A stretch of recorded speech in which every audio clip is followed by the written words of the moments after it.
Will the real Cowboys defense please stand up? Will the real Cowboys defense please stand up? Thank y'all, man, for clicking this video, man. I'm just going to break down, the Dallas Cowboys defense coming back, for the first time pretty much at 100% all year.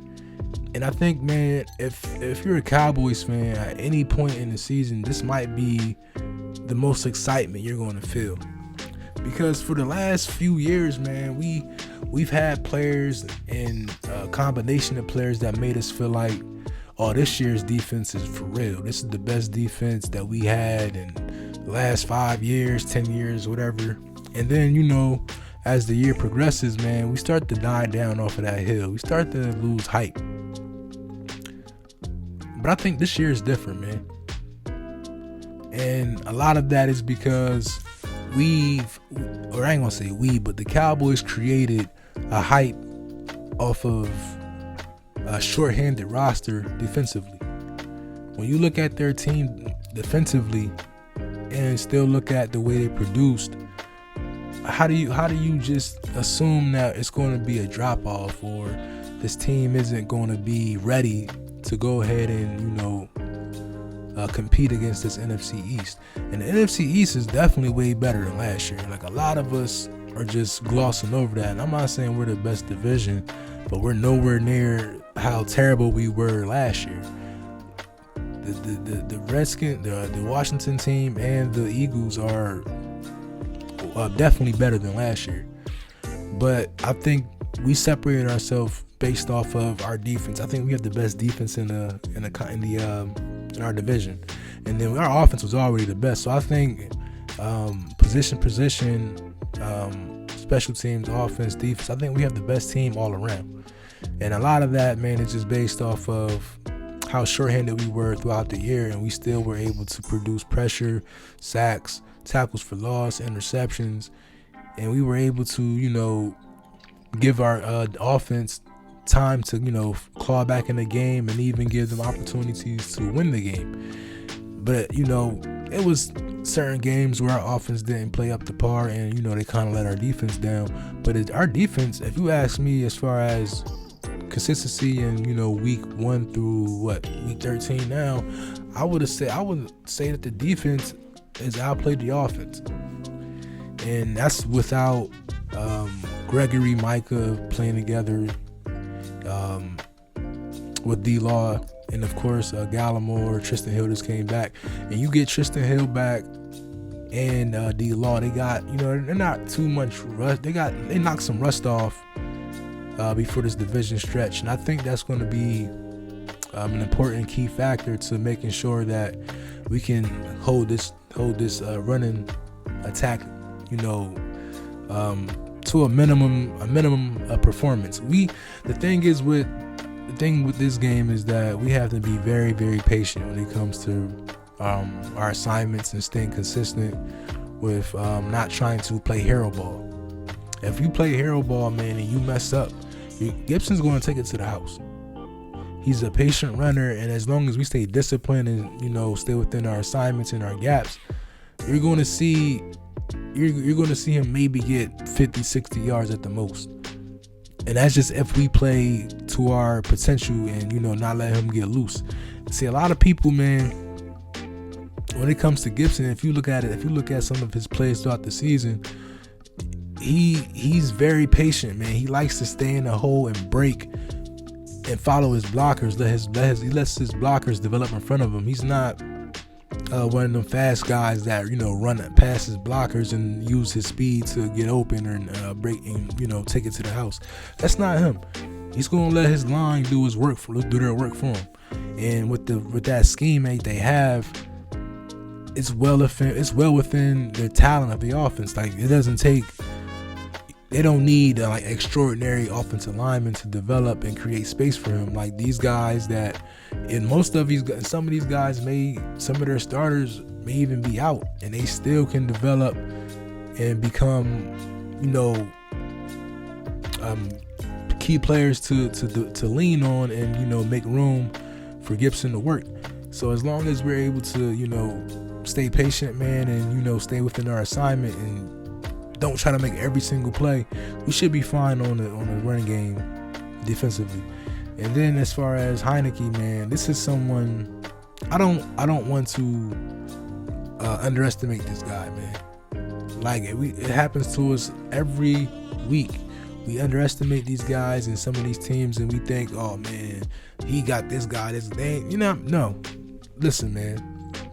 McLaurin is one of the best receivers in this league, and this the way he's able to go up and get the ball. If you give Heineke some time, man, he's gonna make some throws. I'm not saying he's like top 5 in the league, but he's not bottom 5, bottom 10. He's one of the best. I think he's one of the best young quarterbacks in this league. And in a lot of it, like I watched him, man, he's able to extend plays in the pocket. You don't think that he's not gonna, extend plays and make it difficult on your pass defense. If you miss a tackle, if you're rushing him and you don't get home, he's gonna make you pay. He's done it, man. I'm not sure. I forgot what game it was, but man, when I say he extended this play like another 8 seconds, and he threw for a first down. It was like 3rd and 10, I believe. It was 3rd down, and he made a crucial 3rd down conversion, man. This guy, he's a baller. He's a baller, man. Don't think that it's gonna be a cakewalk. If it's a cakewalk, it's because our defense just overmatched him. Our defense played better than expected, and I think it can potentially play to that level, but it's based on just being consistent, man, and basically it's all about how we play this game. If when it comes to defense and our defensive backs, we're not one of those press and bump and run type of defenses. And I think, man, if you give Heineke tight windows and make their receiver make a great play on the ball instead of giving a large window, that's how we can win this game. We have to play very, very tight, and we can't give up a lot of space to these receivers. If you give Heineke large windows, man, it's gonna bite you. So if we just might have to just adjust a little bit, man, because I know they have Anthony Brown. He rarely gets up to the line of scrimmage, and basically that follows with all of our DBs and stuff from the slot. But it's hard, man. It's hard to sit back and watch them just chew up and get crazy yards, all because we play a conservative type of coverage when it comes to either we're man or in zone. We like to give them guys like a free 5 yards, three yards before we're even in the play. And sometimes that's fine if we're getting pressure. You know what I mean? But if we're not getting pressure, man, that's how we getting beat.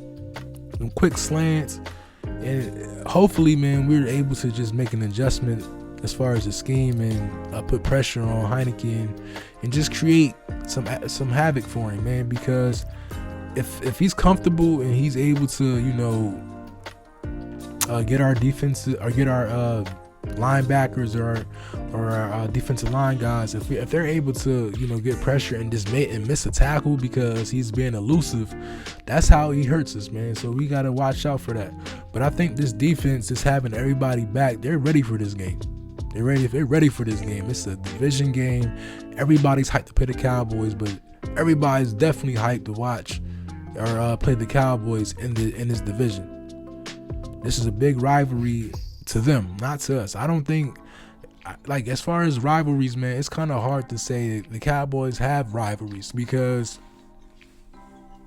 as far as this division, I would say the most competition I would say in the last 5 years probably has been Washington, and that's only because of last year. They swept us last year, but if you look at most of these other years, we had like a little rivalry when Carson Wentz was there with the Eagles, and they thought Carson Wentz was playing well his rookie year, but they thought he was better than Dak Prescott, and they were looking good, and they were competing with us. But that's about it. Because the Giants are the worst team easily in our division. So I don't really consider them guys as competition. But even though they're definitely going to get up and they're going to try to, spoil our season as well. But, man, it's all about, for real, man, it's just all about maintaining focus and staying disciplined. Don't get ahead of ourselves with these penalties. Don't try to be the hero. Stay within your assignment. And if we stop this run game, we're going to win this game. Period, man. So thank y'all for tuning in, man. And go Cowboys, man. You're going to see the real defense this week coming up. And I can't wait to see it, man. I can't wait. My bold prediction, man, I'm going to say at least 2 sacks and 2 turnovers. I think we're going to hold them guys under 20 points. That's my prediction for this game defensively, man. Thank y'all for tuning in. Peace.